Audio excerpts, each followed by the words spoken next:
Hello and welcome back to my podcast channel.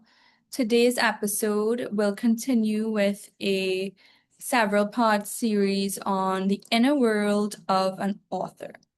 Stick around if you have been listening in and you would like to continue to follow, or even if you're here for the first time, remember to like, share, and subscribe. This podcast channel is all about wellness, health, applying wellness habits, and me giving you an insight into how an author's process works, some behind the scenes, and overall enjoying a healthy space. I've written some new blogs and I prefer to read them aloud so that it's like an audiobook experience. So I'm going to be reading with you today from my website. And there's a series that I developed because I like to write in the summertime. I like to write in a few seasons when I find a space that gives me enough space to write. And I brought together a series on the inner world of an author. And because I have been spending the past two episodes chatting about my mom, I'm going to go to this part with my dad for this episode today, and then I'll come back to my mom. So this is the piece that we're going to go through together here. And this story came from my childhood in growing up in the islands. It's an island perspective of remembering to be grateful for what you have in life and finding ways to appreciate what you have. It's also an insight into what it's like growing up on an island and having this kind of lifestyle, and in acknowledging that this is a lifestyle. Being an island person is a lifestyle, and you require having certain skills and structures and frameworks to be able to live inside of that lifestyle. For example, if you own villas or if you own properties around the world, whether you've seen them on islands or you have vacation homes, we actually are residents on these islands that you might have a vacation home with. So it's one thing to have a vacation home on a getaway and having property managers in your real estate, but it's a whole different thing when you actually live there. Okay. And this one is about Dolphin Point. This is our family villa where we grew up. And I'm taking you there because my grandmother and I had some really interesting conversations there. And I feel like it's valuable when I reflect. So, upon that reflection, it's called me to speak on that in this space. Okay. Wanting more was never the problem.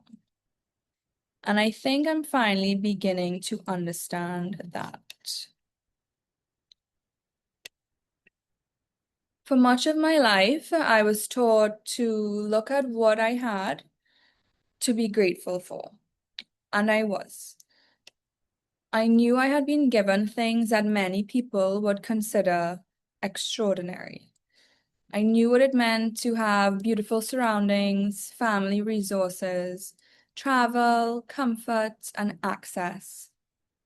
I knew that there were people who looked at my life and believed I had everything I could possibly need. But gratitude and desire are not opposites. And I think that distinction has taken me years to understand. I could appreciate the life I had and still feel that there was something more that I wanted to experience, create, build, and become. As I have grown older, I have realized that what I wanted was never simply more stuff. I wanted more control over the conditions of my own life. I wanted stability that did not disappear when someone else's circumstances changed. I wanted financial security that belonged to me. I wanted the ability to travel without waiting for someone else to make the arrangements possible for me. I wanted to know that I could create a beautiful home, sustain my lifestyle, invest in my health, pursue my creative work, and make decisions about my future without constantly having to depend on another person's generosity, availability, or permission. And there's a profound difference between having access to a beautiful life and having the power to sustain that life yourself. That distinction has become increasingly important to me when I think about relationships. I do want a partner. I do want love. I do want companionship. I do want the intimacy, the friendship, someone I can build a life with. And I've always wanted these things, but I have become much more aware that I do not want a relationship simply because I need another person to make my life possible. I want a partnership with someone who understands the value of building assets, stability, security, weekend travel together, making plans together. I want a man who understands that creating a strong financial foundation is not the opposite of romance.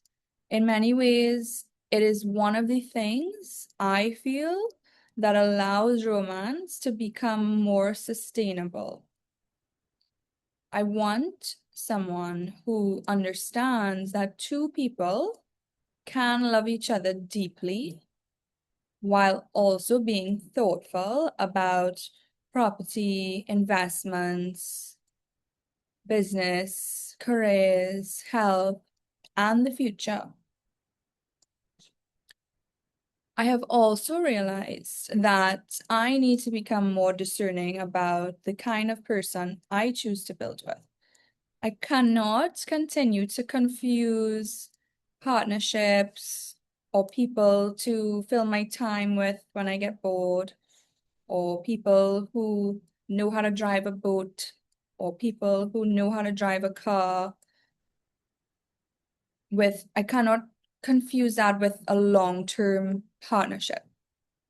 There's a difference between someone who is enjoyable to talk to, someone who can take you out for a drive, someone who provides entertainment, food, transport, or temporary attention, someone who can take you out for a night out, and someone who genuinely has the capacity and the desire to construct a life with you at your side.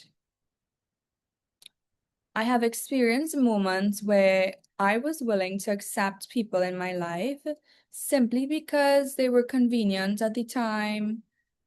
Perhaps I was bored, perhaps I wanted someone to call, perhaps I wanted company, an adventure, a meal, a reason to leave the house, someone to lift heavy things for me.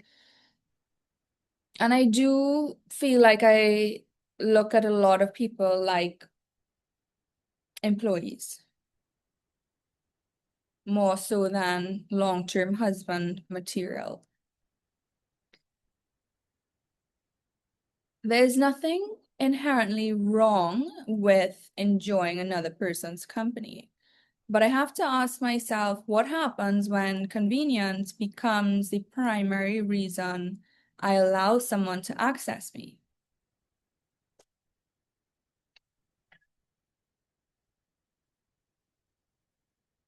What does that say about what I am willing to accept? You want to say hello? Say hello.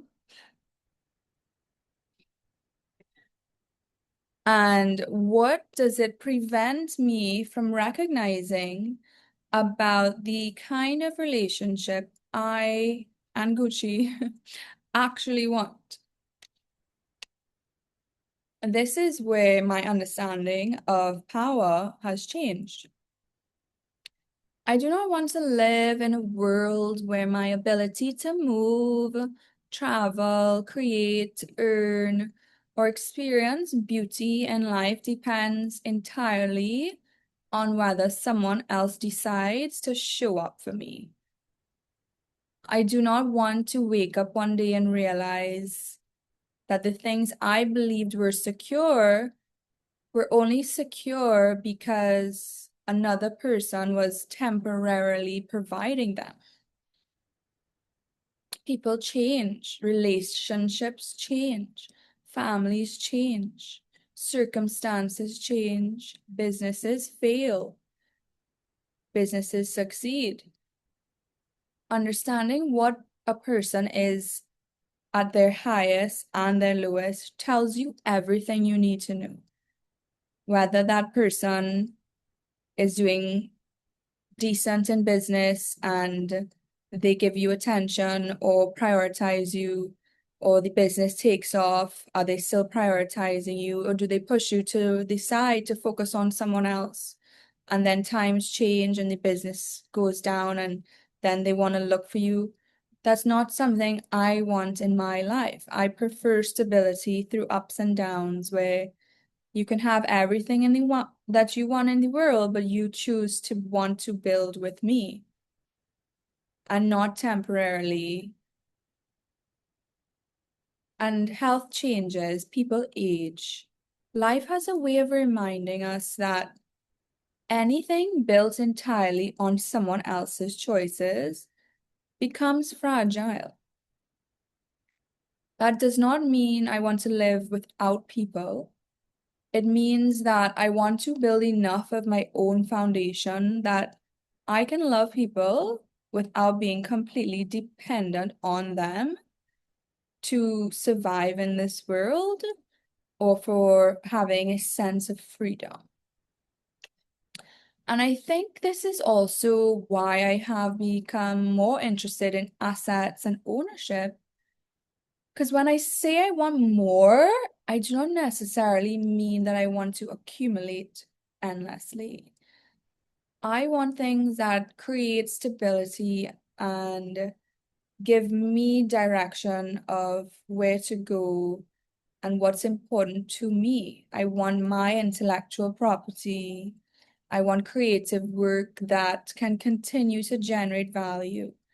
I don't want too many options because I believe in the paradox of choice, where that is actually not beneficial to have too many things going on where it confuses the straight and narrow path.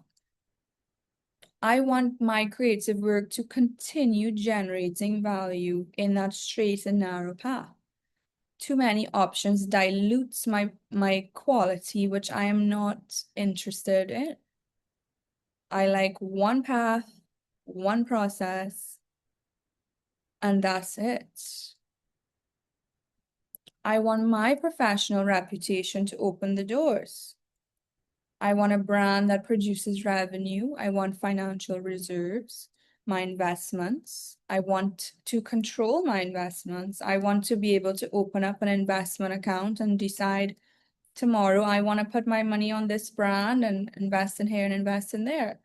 And I would like the opportunity to have that access to me without having to depend on anyone. And I want the ability to create income from my own skills. and ideas. I want a home that I can call mine. I want the freedom to travel because either work calls me to have these opportunities or I have created the financial access to do so. And I want to know that if life changes unexpectedly, I have built enough strength beneath myself to respond rather than simply react. I've come to understand that independence doesn't mean doing everything alone. It means that to me, independence means that if you like McDonald's or you like steak and you are in my life and you put steak on my table for me to eat, I'm allergic to red meat and also I will not be eating that. And so if that is the only option for me, I have to be independent because I would rather order sushi and have some grilled fish because that makes me feel good. And therefore, to me, having that independence is important because I don't want to criticize you for liking your beef or your steak, but it does not mean that I'm going to eat that. And so if I have to think about myself and putting food on my own table, if I'm not thought of, then to me, that is where independence comes into position. I do not want to spend my life proving that I don't need anyone. That would be another form of isolation, and that would be false. Human beings need human beings. We need friendship, family, community, intimacy, love, companionship. That is human nature. We need people who can sit next to us. I need someone to sit next to me when life feels difficult and celebrate when it is beautiful in my physical world, hand in hand. The goal is not to become so self-sufficient that I can no longer allow anyone else to matter. The goal is to have enough internal and external resources that he chooses me and I choose him freely because we prefer each other over anybody else, not because of fear or circumstances. It's because I prefer you the way you prefer me to any other human on the planet. And it's mutual. That is the kind of partnership I have claimed for myself that I wish for. And now I want a man who's not threatened by a woman who wants to build something. I want someone who understands that my interest in beauty, health, fashion, anti-aging, travel, financial growth is not necessarily vanity or excess.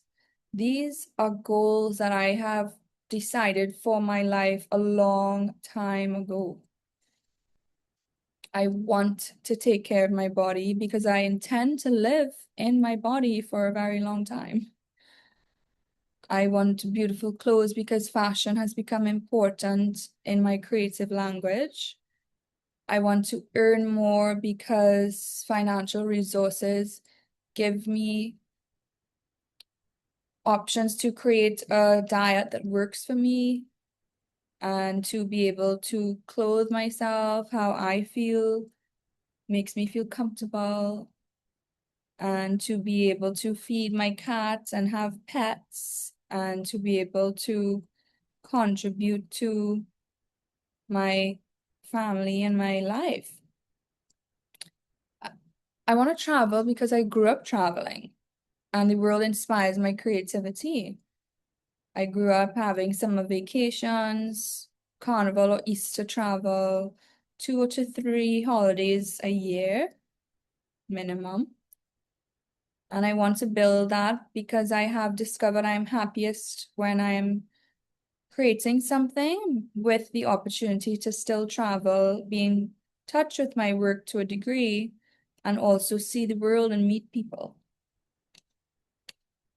I do not need a partner who agrees with every decision I make. I do need someone who respects that the underlying philosophy of my life makes sense to me.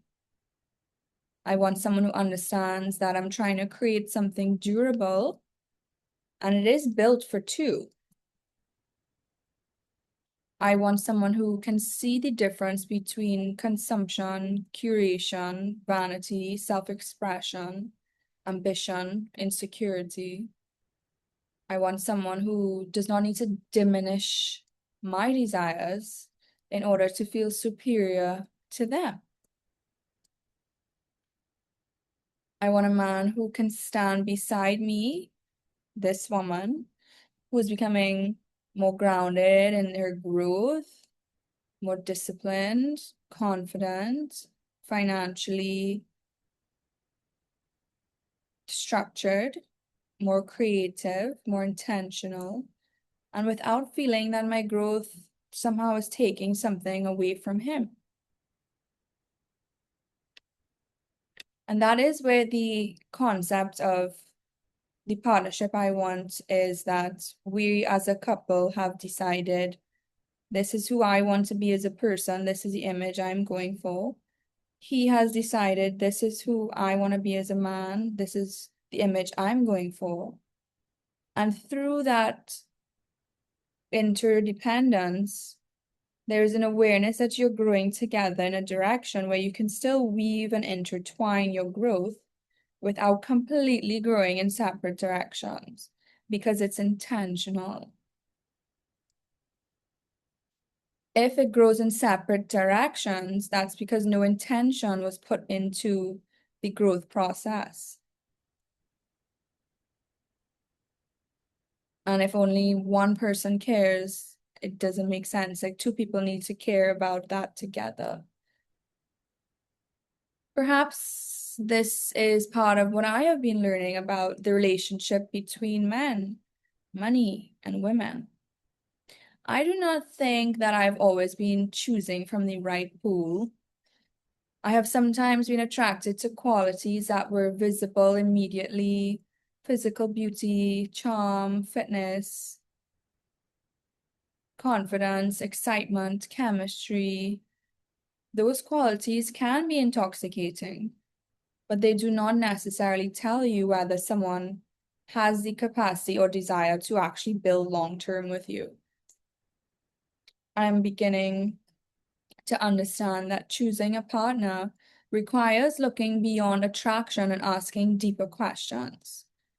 Like, do I want a person who's an accessory to my life, who migrates to my island to be an accessory to my life? Or is it that I require someone that has to be in my local island to be a partner?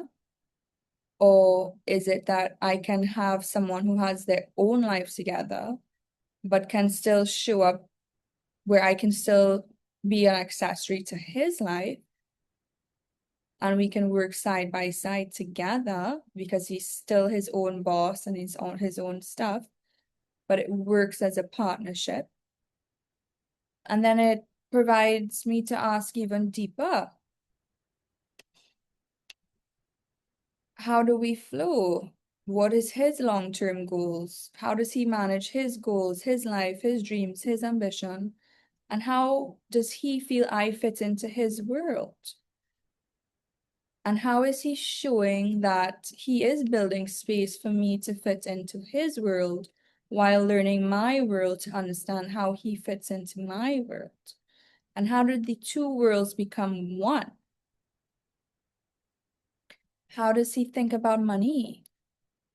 Spending, saving, investing, including me in his finances, prioritizing my needs. If we decide we have shared goals, how is he putting aside his income, using me as motivation for increasing his financial wealth, and including me financially in his travel and showing me and proving himself that he actually cares? financially. And yes, women can do this too if you feel like you need to be shown care through finances, but at the same time, we're all aware that men naturally make 10x more than most women. And therefore, it has to be somewhat fair. Like if I buy you a green juice and you buy me a gold bracelet, it's the thought that counts. Does he consider that the same? Is he a pure provider? Some men don't even want you to spend $1 on them. Some men want to be the main provider of everything. Some men will refuse money from a woman. Some men want a woman to pay for things. I think about it where if I'm getting to know someone, I want to get to know them as a friend first. I might pay for dinner or lunch, but it's not going to be a 5-star Michelin restaurant date, but he might be able to do that part and he pays for that if he wants to date me more seriously than a friend.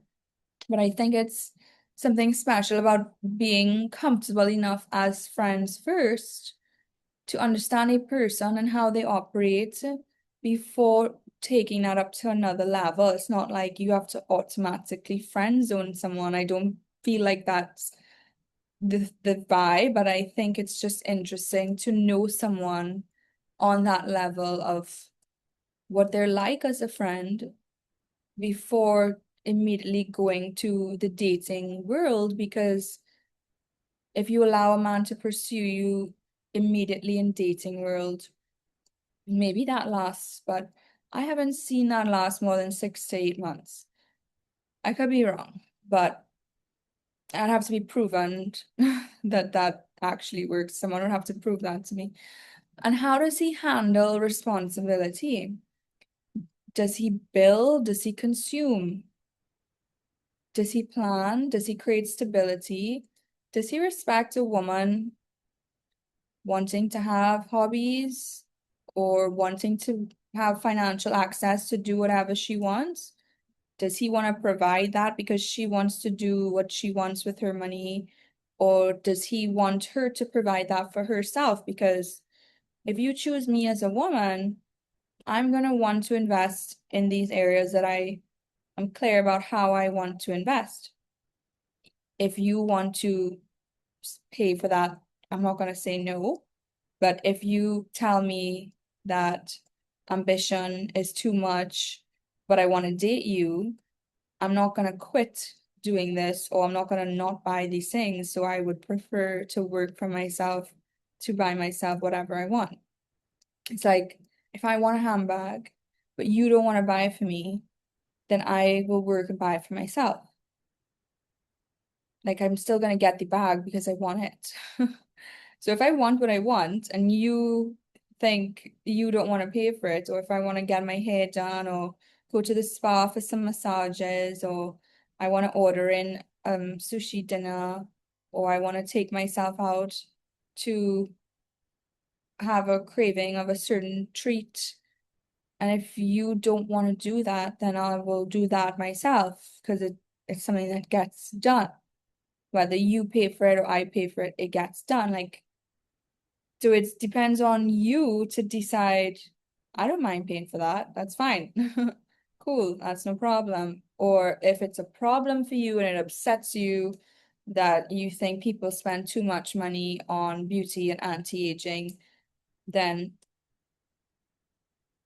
I'm never going to agree with you on that. And does he understand the difference between partnership and control?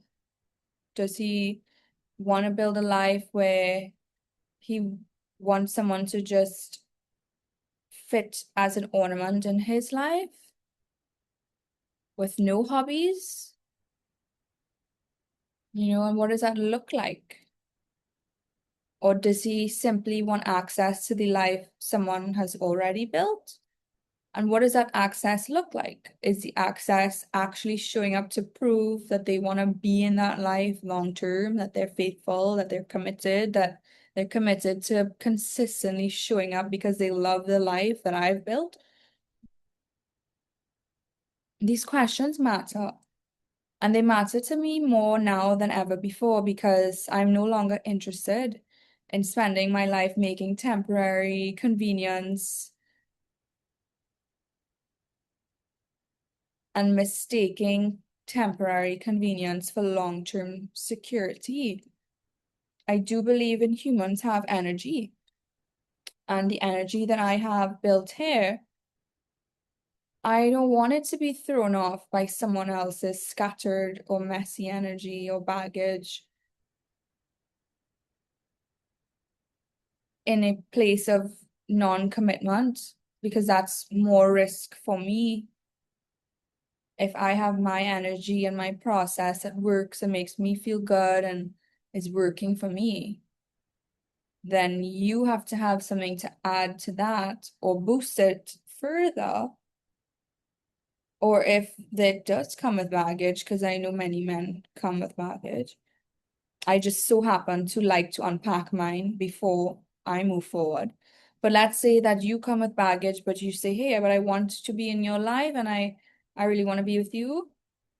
I do have all this baggage, but I'm going to be committed and stay and faithful while I unpack this baggage. That's a negotiation conversation to be had. That's the way I see it. Yeah, so the question is you, like, let's say you look at me and you're like, wow, that's my wife. I want to marry her. She's perfect. And you think, well, I have this life. How is she going to fit into it? Or look at this life that she has. How do I fit into it? How do I start that conversation to begin taking action to merge the two paths into one?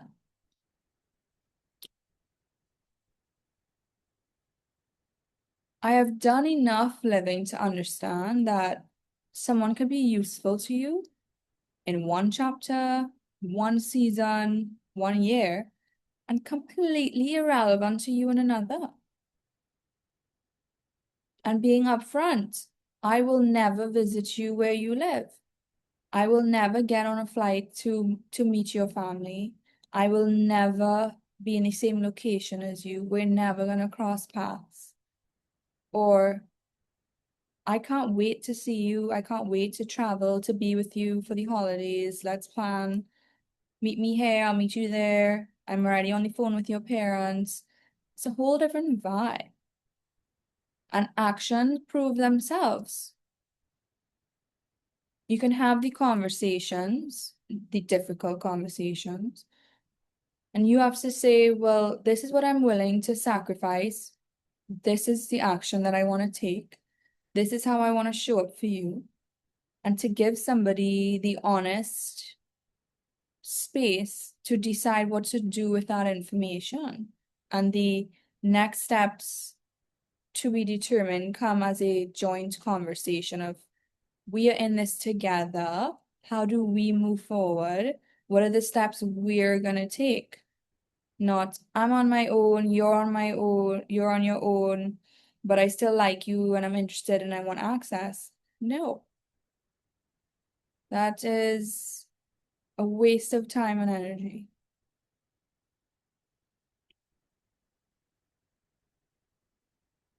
Someone who once seemed important to you because you were bored, lonely, or simply looking for someone to fill space or time in between your work can eventually become someone you have absolutely no intention of allowing back into your life for reasons clear as day that it will never materialize into anything real in the physical based on the direct facts of actions speak louder than words. People prove themselves, and people have habits and patterns to show why you don't want people back in your life.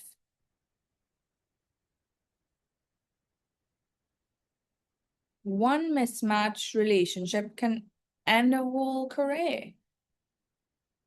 those are not risks people are willing to take when it doesn't have that stability or that certainty. And while humans, based on, I think it was Tony Robbins had spoken about the 7 human needs or something like that. And certainty is important, and so is uncertainty. But guys who are immature and don't know what they want, who love uncertainty for the thrill of it, are not aligned with women who have their ducks in a row or know where they're going or are on the path that I'm on, because it's too immature. It's too immature in the sense that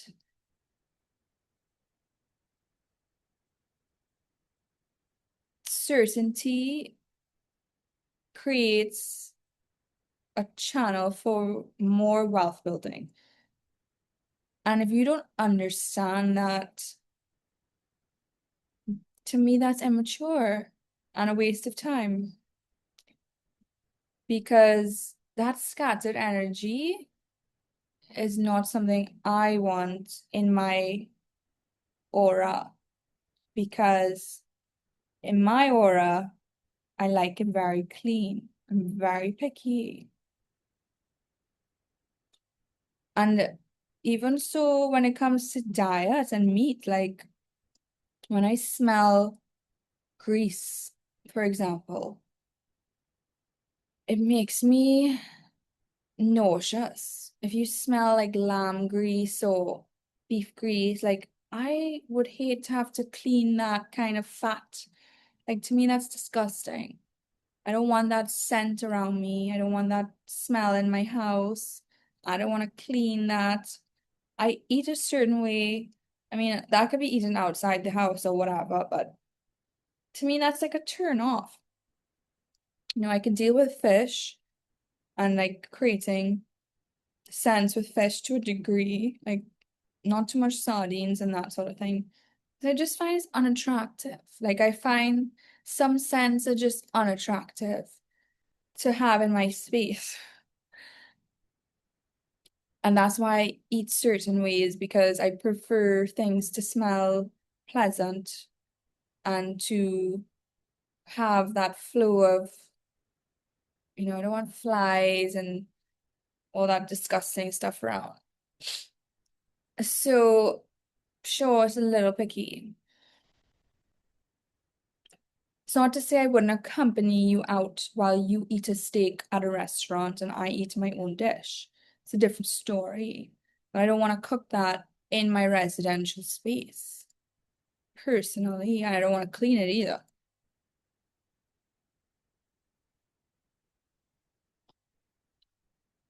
And therefore, there is a strange social expectation that just because a woman is single, that she must somehow continue to acknowledge every guy from her past as though his previous access to her had created a permanent claim for her attention. It certainly does not. I do not believe that anybody from my past has permission to have access to me because I am not married. The audacity. I have not been claimed by a man as a wife. Therefore, I am nobody's property. I belong to no one.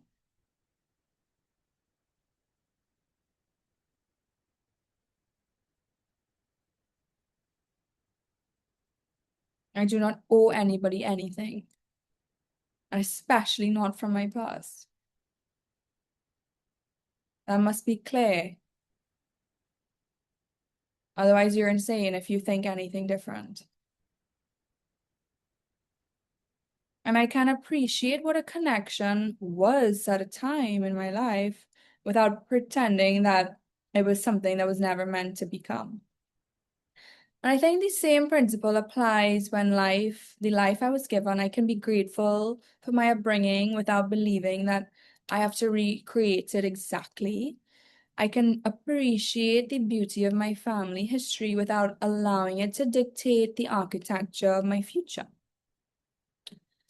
And I can honor the people who provided for me while still wanting to become someone who can provide for herself. And further on that providing for herself, which is me, myself, is that if I want to decide that I want to have my own schedule and I like my flow of how I do things, I don't want to do your schedule necessarily unless I find it's better than mine or makes more sense than mine. Like I'm so well designed in my routine, I feel, because I spent years custom designing my routine and my schedule. I haven't seen anything better than mine. But prove me wrong. Sure, if you can. And I could admire the values I inherited while choosing the ones in which I carry forward and the ones that I leave behind without explaining myself to anybody. I can honor the people who provided for me, but I still want to become someone who can provide for herself based on these clear as day reasons. And perhaps this is what my grandmom's words about gratitude, this is why my grandmom's words about gratitude have stayed with me for so long. She would say to me, look, Annick, look at this beautiful island villa home that we built. It's perfect. We got a villa, a private beach, the ocean, we got a boat, your family, and the life surrounds me. You know, she would say, just be grateful. And she was right. I was fortunate because I was so upset. The house was so isolated. I said, but Granny, all of my friends are on a whole different island. Our house is so isolated. Now, I look at that like that is the most luxurious privacy on this planet.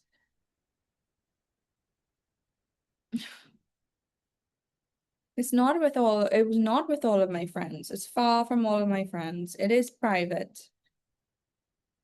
And I was surrounded by beauty and safety, but I was also a young person with a tremendous amount of energy, and I did not always know what to do with it.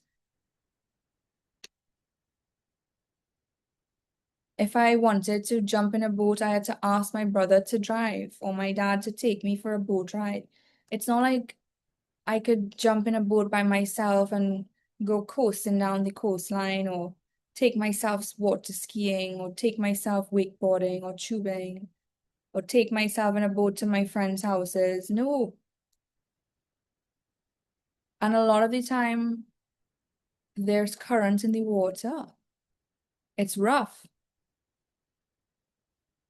So sometimes you are sitting in a villa as a child and it feels very alone. And it gives you a lot of time to imagine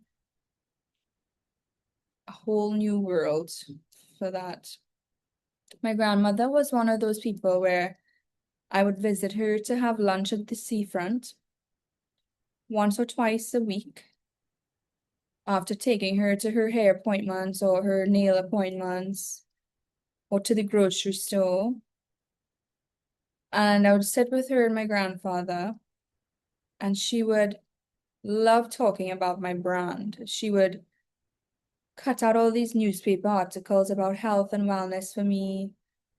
And she would always have stuff to show me and books for me to read. And my grandfather's book collection was lovely. He's the one who had all these finance books that I would spend time reading there with them. And maybe I could have had more books at the villa if I was interested in reading, or, we didn't have internet at those times. I wanted stimulation. I wanted a friend. I wanted movement. I wanted someone to play with. I wanted to feel like my life was moving forward. I could sit beside the ocean, appreciate all of its beauty, while still wondering, well, what else exists beyond this? My grandmother would say, Annie, Trinidad is the best place on earth. I've traveled on cruise ships to almost every place in this world, and Trinidad is always the best. So all she would say when I would say, but I want to live somewhere else. And she'd say, no, Trinidad is the best. I would travel with her to our Barbados homes, but she still said Trinidad is the best. That's all she ever said. And I understand now that gratitude should never become a command to remain still. I can be grateful for the ocean and still want to cross it. I can be grateful for my home and still want a home of my own. I can be grateful for the people who raised me, but I still want to build a different kind of family. I can be grateful for the resources I was given and still want to create resources of my own.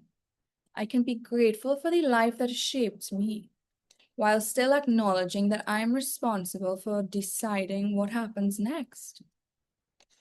And maybe this is what adulthood was ultimately teaching me. I'm allowed to want more, but I'm also responsible for understanding what more actually means.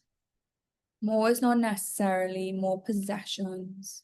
More can mean more autonomy, more toys to play with, more access, more mobility, more health, more time, more creative freedom, more financial stability, financial overflow, financial accumulation, financial building, financial investing, contributing to the technology world because it makes me feel good, more access to high dream jobs from across the world who want my expertise and value my work.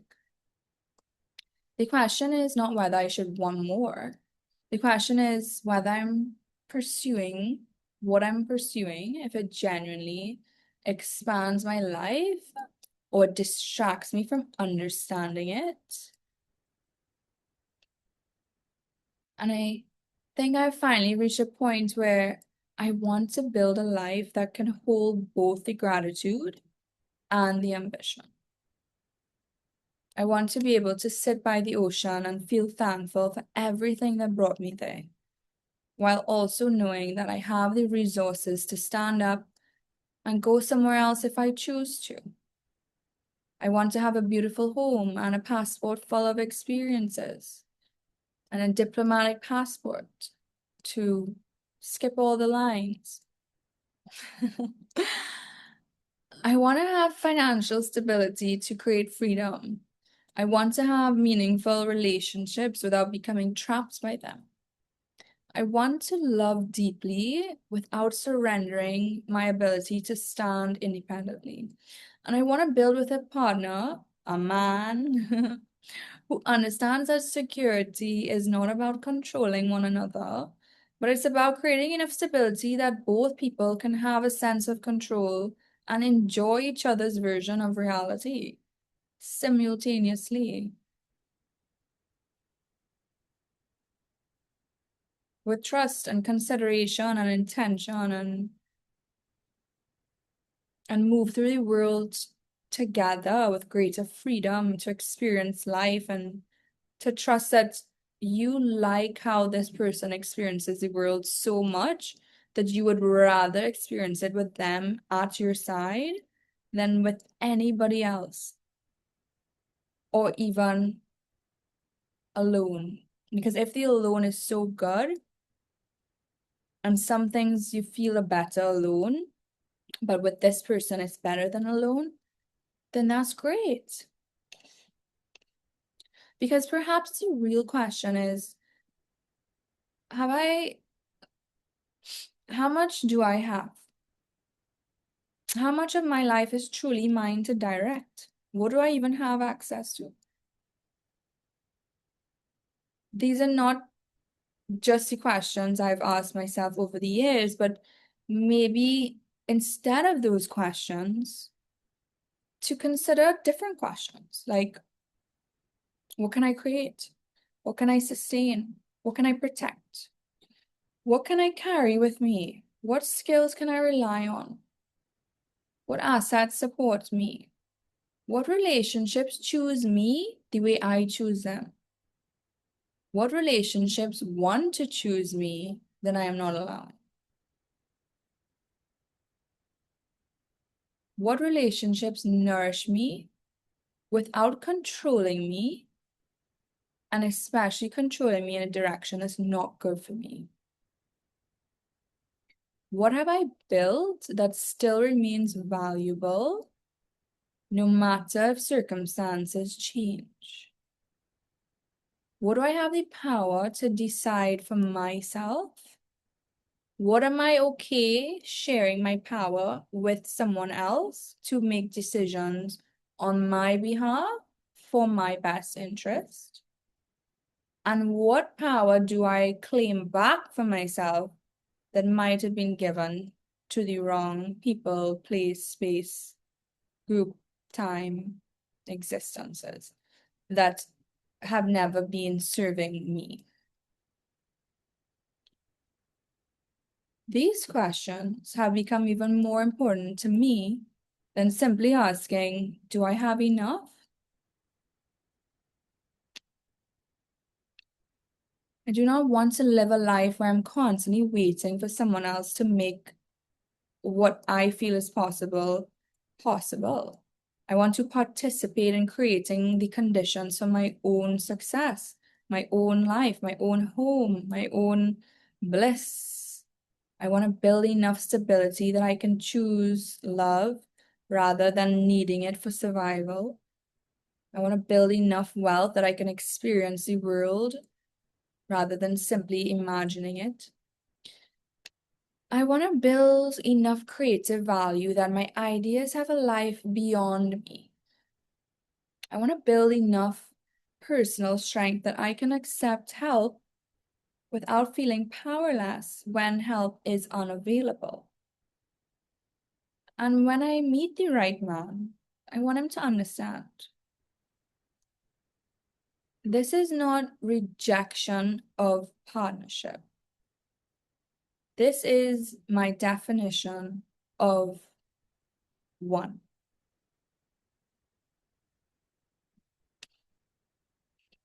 I want us to build something together because you and I both understand what it means to build alone, and build together. I want us to acquire assets because we understand that love deserves a foundation. And I want us to create stability because we understand that freedom is easier to enjoy when the ground beneath you is secure. And I want us to be able to take care of each other without either person being reduced to a dependent role. I want to know that if one of us becomes vulnerable, there's no leaving. There's no other option. There's no maybe. There's no maybe when. There's no if, when, but how, any other way than you and me and moving forward.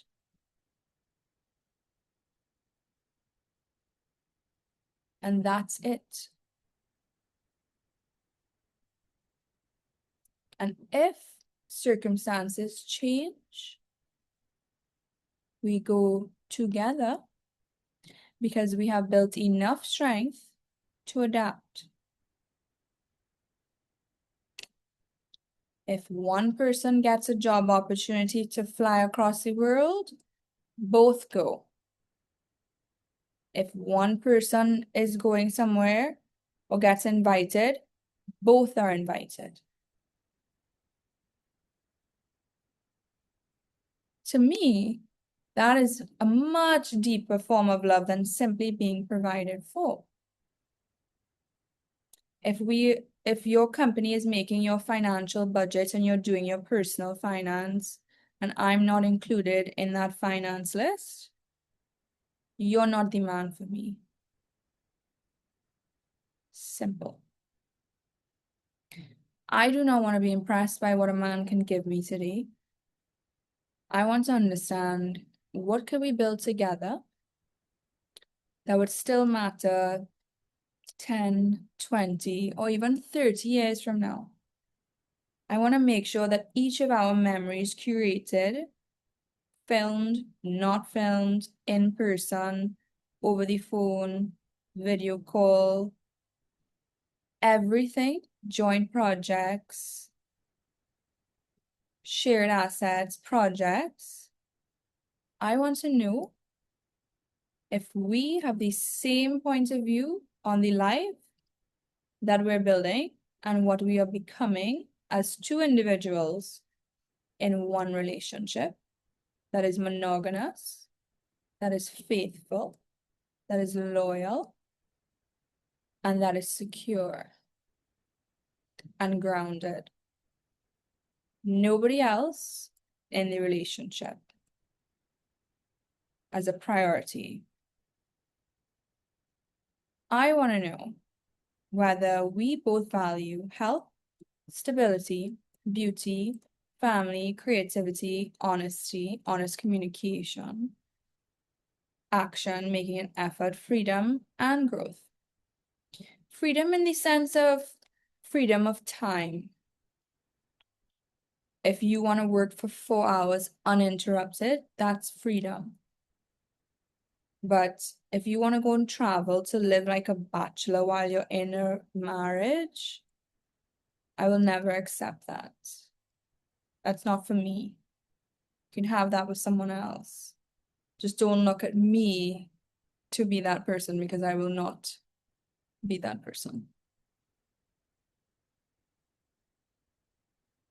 I want to know whether we're creating something that neither of us could have created alone. Everything is intertwined. The legals are done. If they're prenups, the prenups are done. There's a contract for the rest of our lives. This is what I expect in a marriage. This is what I expect in a marriage. This is what our general rules are. Let's live within that framework. Simple. To me, the idea of meeting someone and falling in love, it doesn't give me that same, it just doesn't do it for me. It doesn't do it for me. Unless I meet someone and then you watch this video and then you want to marry me, then I could work with that. I think I'm finally learning that the greatest form of security is not having someone else hold your entire world in their hands. It's building a life where you can love someone completely, openly, boundlessly, with the deepest intimacy, and not necessarily hand them the keys to your existence. Because we've seen power dynamics, and unfortunately, there are human power dynamics at play based on human nature. Especially as we get older, people come into a relationship with their own habits or routines. And yes, you build new habits and routines in a marriage together, in a relationship, which is the main goal. But you have to see what each person is walking in there with. Because I can be grateful for what I've been given and still build what I need or create a safe space to connect with my spiritual world if I'm not getting that from a human, which is fair. I can appreciate the life that raised me and still create the life that fits me. I can want a partner and still want to have power over my body and self for my own future. Technically, through marriage, a man owns a woman in the Bible. Through marriage, legal documentation, church marriage, not a fake marriage, not a, but we're basically married marriage, not a, but we live together marriage. No, that doesn't cut it for me. That does not, I don't consider that marriage. I don't consider that husband, wife. To me, that's nothing. I would rather put that in the nothing category than anybody ever consider me their wife and me consider them their husband, because I am very much self-owned at the moment until a man proves to me they want to actually put diamonds on my body, sign legal documents, sign a prenup, put a wedding dress on, and get married in the Catholic Church. So other than that, I'm just doing this work. And that's that. So I can appreciate that I want these things, and I can appreciate that I do want to be cared for, but I still know how to care for myself.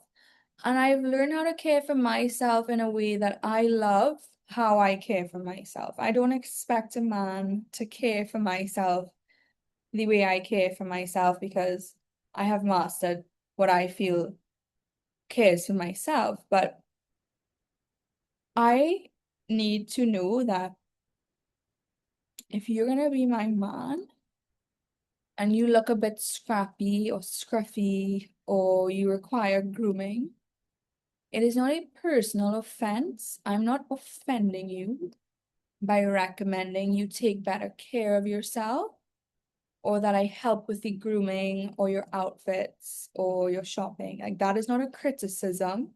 That comes from a form of care because I care about these things within myself. And our partner is a direct reflection of who we are. And the way that I see it is, if you don't care about how you look and show up to the world the way I care about it, I'm not sure how else to say that other than the way I just explained it. And it's no offense to that.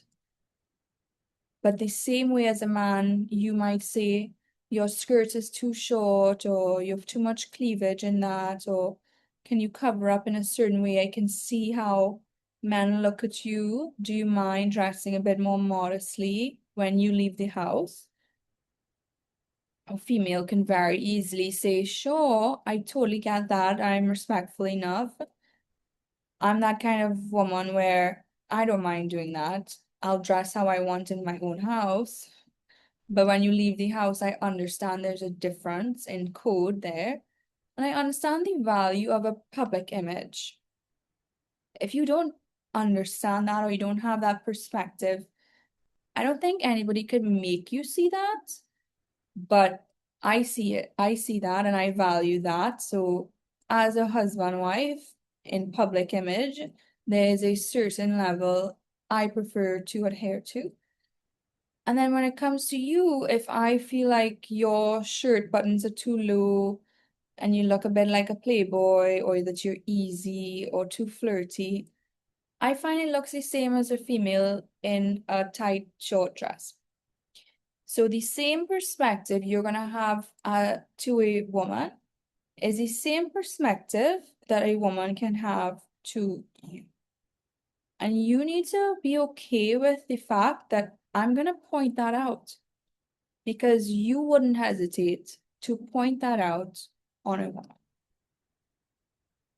And you need to understand that the way you dress and how you carry yourself is a direct reflection of the partner that you're with, and it looks how you respect them or you don't respect them. When you're single and you're a bachelor, do whatever you want.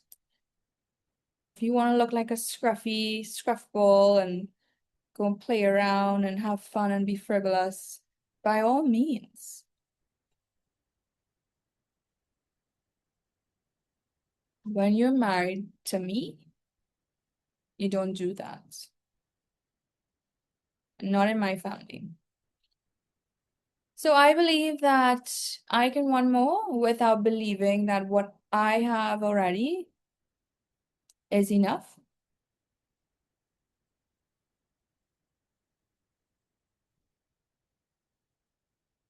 Perhaps enough and more were never meant to be enemies.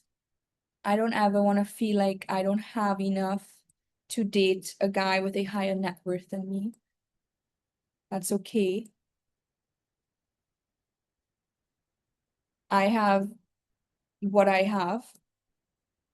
And if you have a higher net worth than me and want to position me in your life, you'll have the right to know how to do that. I would trust that you would just know how to do that. I'm not going to argue with that.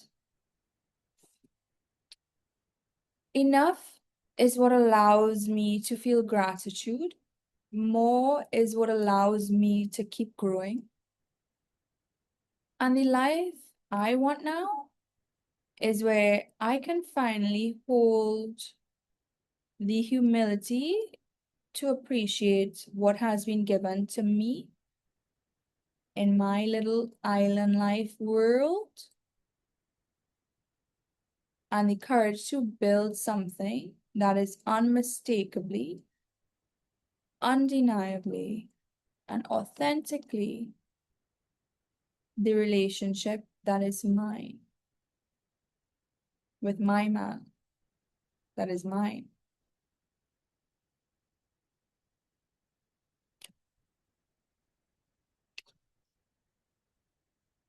So that's my little reflection on that.